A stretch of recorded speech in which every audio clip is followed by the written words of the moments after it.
Welcome back, Pirates, for Season 18. With the new season, we received some new enemies, vaults, and treasure. I know we're coming up on Act 2 of the season, but there's still time to complete Act 1, and I hope this sort of guide helps you out.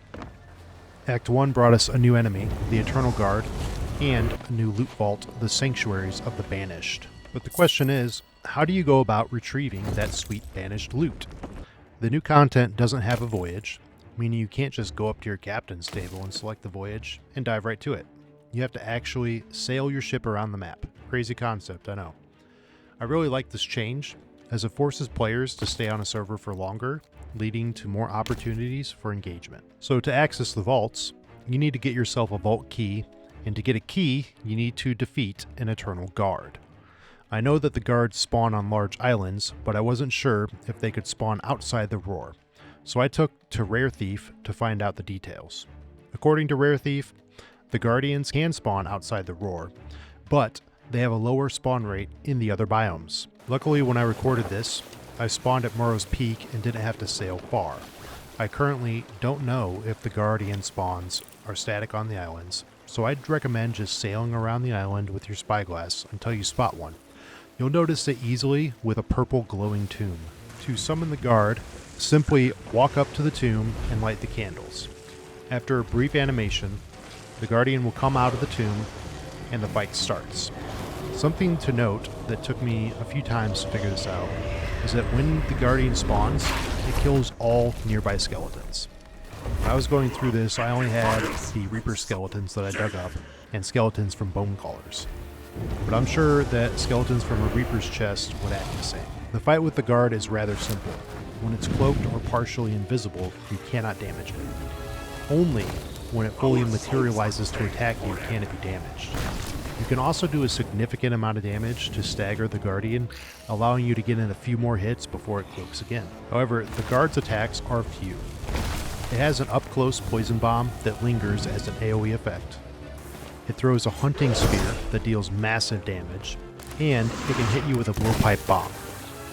Additionally, the guard can pound its spear on the ground to summon what looks like ancient skeletons. The guard also has a death bomb ability that deals a huge amount of damage. When you finally take the guard down, just give it some space and let it die. All of these attacks can be dodged relatively easily. You just need to run or jump around at some distance. If you find yourself hit with a blowpipe bomb, just run into some deep water real quick to extinguish the fuse. With a sloop, the fight only lasts a few minutes, and you can only retrieve one key for one sanctuary.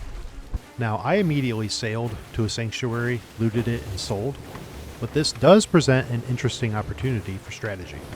You could potentially sail around the map collecting keys, then come down to the roar and open the vaults on repeat. I don't know if they have a respawn timer, but with only 3 available at any given time, I'd hope that it's short. If you do know how long it takes for these to respawn, let me know in the comments down below. Anyway, onto the vaults. The vaults are located on small islands around Morrow's Peak Outpost. They all have this special symbol on the map too. Simply take your newly found key over to a vault and loot it to your heart's content. These vaults contain the new Banished loot. The main feature of it is the Chest of the Banished Tribute, but there are also lots of ancient chests. Aside from being the coolest treasure chest in the game, the ancient chests contain 3 items each: a Skull of Dark Banishment, a Banished Merchant Log, and a Hunting Tribute of the Banished. This means you can easily increase your reputation with every trading company at the same time. Of course, if you're focusing on one company, you could raise an emissary flag for them, but the guild flag would probably maximize your value here. Each vault also has 2 locked containers that require Ashen Keys. At first, I thought it probably wasn't worth my time to find the 2 Ashen Keys, but after finding a key and opening one compartment, my mind wasn't changed.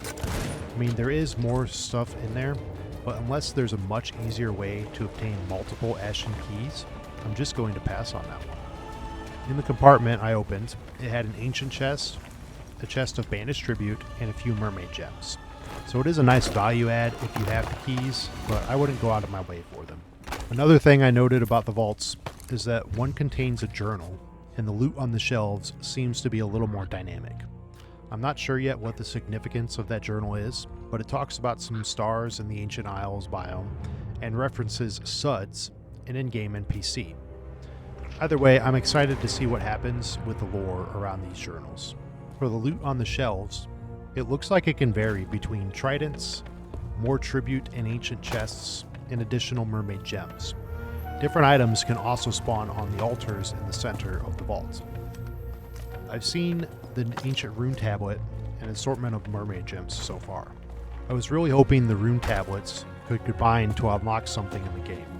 But after researching and asking around, all I can find out is that you can sell them to any faction, including the Smugglers League. I think this is a missed opportunity by Rare. I'd love to have to raid a couple vaults, then open something bigger and get more loot. Regardless, I'm happy to have more POIs in the sandbox and more ways to steal, interact with other players. Value-wise, these vaults are absolutely worth it. From the vaults, I gained a total of 442,626 gold. You can realistically find a guard, defeat it, sail to a vault, loot it, and sell easily within a half hour. I think the value for the time spent here is very good, and it'll attract players looking for an easy score. I should also note that I did sell in the Roar, and the Roar not only nets you more gold per item normally, but during the season, there's an additional bonus. The nice thing about Act 1 is that you're almost always close by your ship. So if you do get pulled up on, it's easy to get back to your ship, sail away, and fight. I hope this video helped explain how the first act of the new season works and showed off just how lucrative it can be. If you enjoyed this video and want to see other adventures, check out my channel or click on any of the tiles on your screen. See you in the next one, pirates.